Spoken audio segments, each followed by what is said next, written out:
I'm Tamara Lackey for the reDefine show with Adorama TV, and on this episode, I speak with Mike Corrado about his standout rock and roll photography and how he uses impact, energy, and emotion.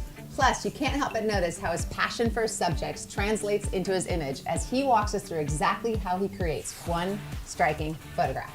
Check it out. Adorama TV presents the reDefine show with Tamara Lackey.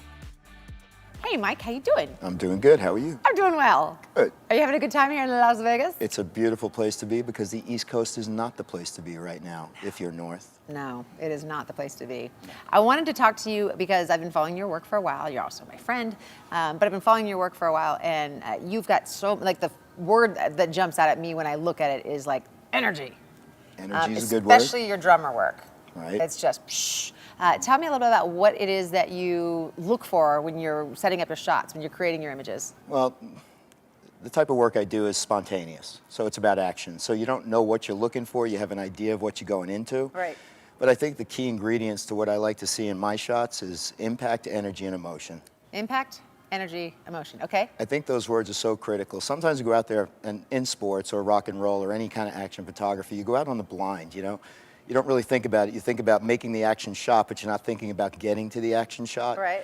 And so the good news about rock and roll is you know that there are people on the stage and you know where they are. You're just waiting for the action to happen. Right. I think if an image has these key ingredients, or you strive to, within your work, get to these three things, the pictures are more powerful overall when you look at them. And it doesn't mean that you have to have all the impact and all the energy and all the emotion in one image.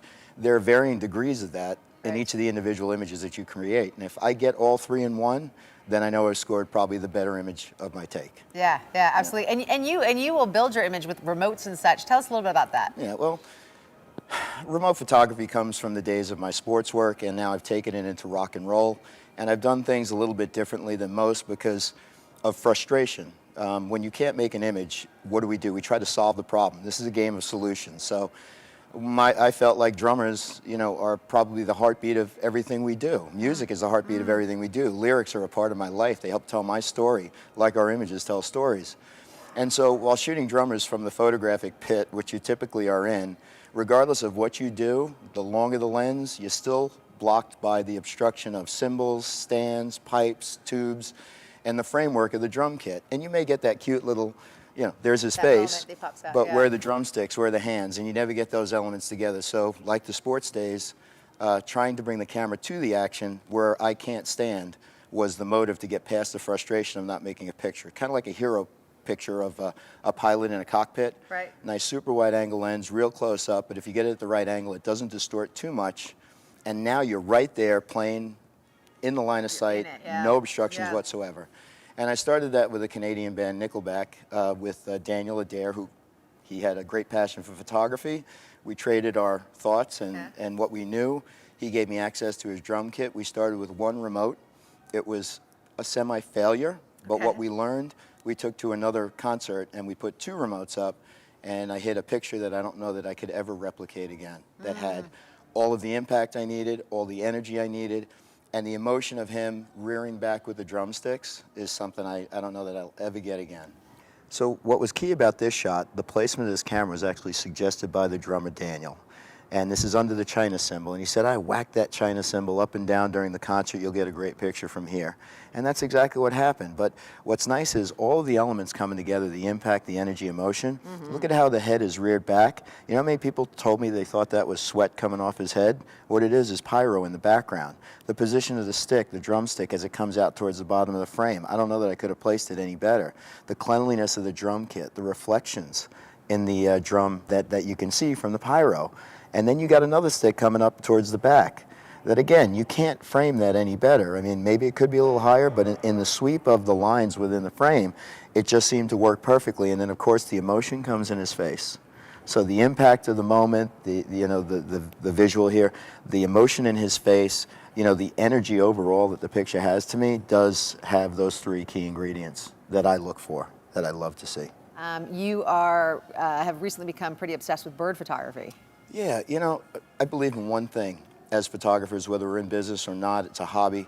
personal projects are everything to your world. That's what keeps you creative. Agreed. I'm in a world at Nikon where sometimes I have to shoot grid-to-grid pictures, sometimes I have to photograph products, sometimes, you know, they're the most mundane, pedestrian type of images that you just don't want to have to create. Right, right. But I also have access to some incredible gear, and one of the personal projects I picked up outside of this Drummer Love project was going to a local lake, taking a walk with my wife, seeing what birds were out there, and all of a sudden I realized it wasn't just swans and ducks and the typical Canadian geese.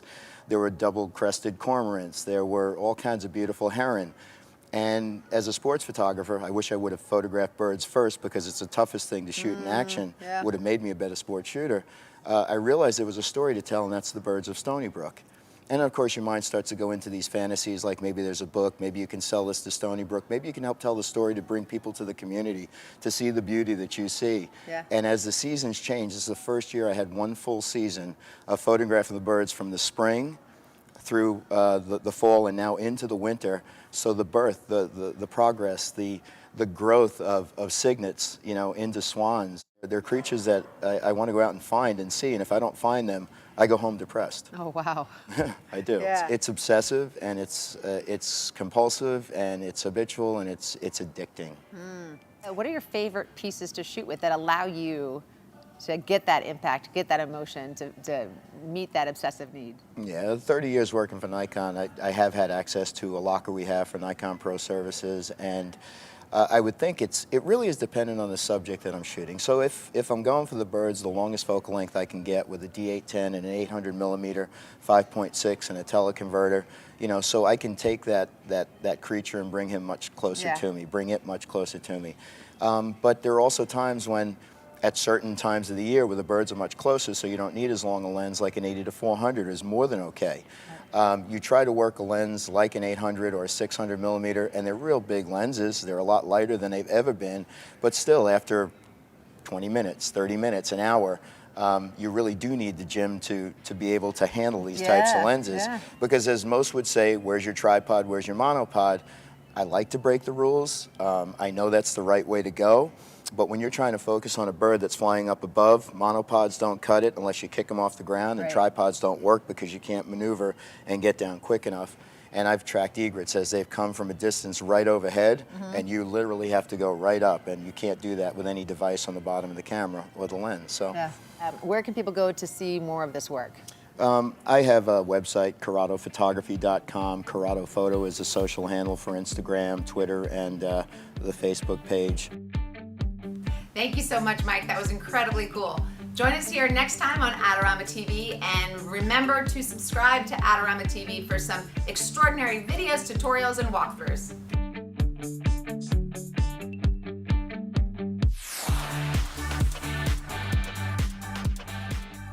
Do you want great-looking prints at low cost? Be sure to visit our easy-to-use online printing service. Adorama Pix has professionals who treat your images with the utmost care that you can count on. For a quick turnaround on photos, cards, or albums, use AdoramaPix.com.